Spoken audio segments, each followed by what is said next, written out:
Assalamualaikum warahmatullahi wabarakatuh. Gimana kabarnya anak-anak di rumah? Semoga sehat selalu ya. Untuk hari ini kita akan belajar tema 8 subtema 4 tentang bencana alam. Nah, Bu Rohma sebelumnya akan membahas tentang apa-apa saja yang akan kita pelajari dalam video ini. Yang pertama, pada mata pelajaran PPKN kita akan belajar mengenai kerjasama.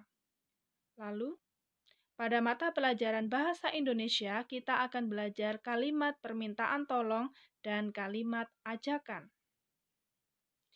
Untuk matematika, kita akan belajar alat ukur suhu tidak baku.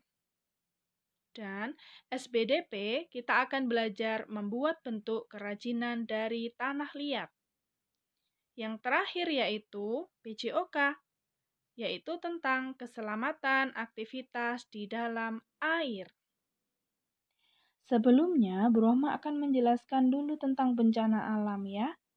Nah, di sini kita sebagai manusia membutuhkan alam untuk memenuhi beberapa kebutuhan pokok kita. Di antaranya tempat tinggal, ya. Alam juga menyediakan kita tempat tinggal. Lalu air, kita bisa gunakan untuk minum, untuk mencuci, dan kebutuhan lainnya. Lalu, makanan. Kita juga mendapatkan makanan dari alam, seperti biji-bijian, buah, dan sayur. Maka dari itu, kita wajib untuk menjaga kelestarian alam dengan baik, ya, agar alam selalu menyediakan kebutuhan untuk kita semua. Nah, di sini contoh lainnya, ketika kita menjaga kelestarian alam agar tidak terjadi bencana alam.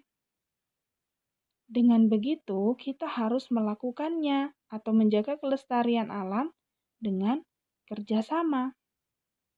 Lanjut dulu ya.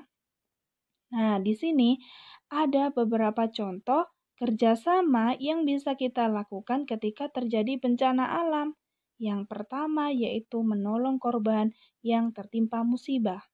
Yang kedua yaitu memberi bantuan kepada korban berupa 1. Makanan, 2. Pakaian, 3. Selimut, 4. Obat-obatan, dan 5. Air bersih.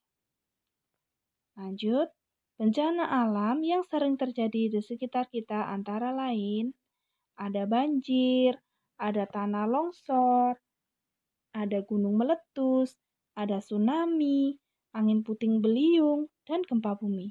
Ternyata banyak ya bencana alam yang sering terjadi.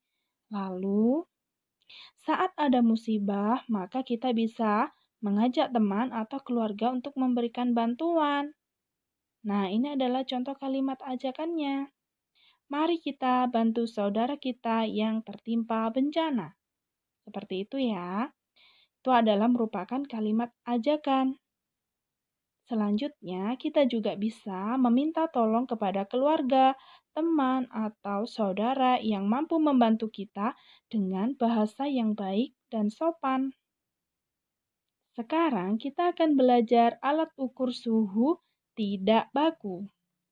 Nah, Bu Rohma jelaskan dulu. Suhu adalah ukuran panas atau dingin suatu benda baik di dalam atau di luar ruangan, baik di dalam rumah atau di luar rumah ya.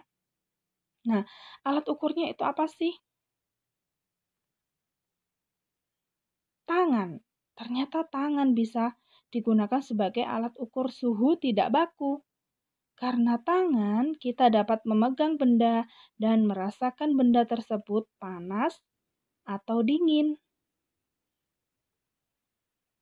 Nah, sekarang kita akan belajar membuat bentuk kerajinan dari tanah liat. Nah, bentuk kerajinannya ada apa saja sih? Ada patung dan gerabah. Nah, ini adalah contohnya. Kita sudah ya membuat hiasan seperti itu. Ada hiasan kura-kura, kupu-kupu, dan daun. Lanjut lagi. Kalau gerabah ini ya, ini berupa celengan, gelas, atau kendi.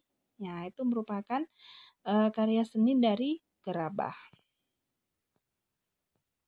Sekarang, keselamatan aktivitas di dalam air.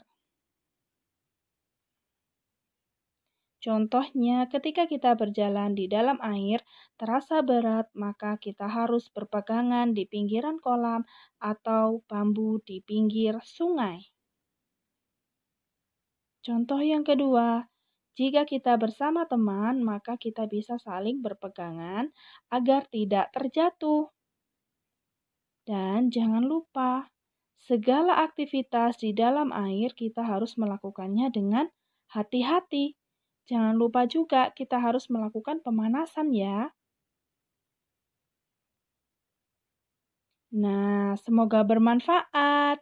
Jangan lupa baca buku tema halaman 156 sampai 199. Wassalamualaikum warahmatullahi wabarakatuh.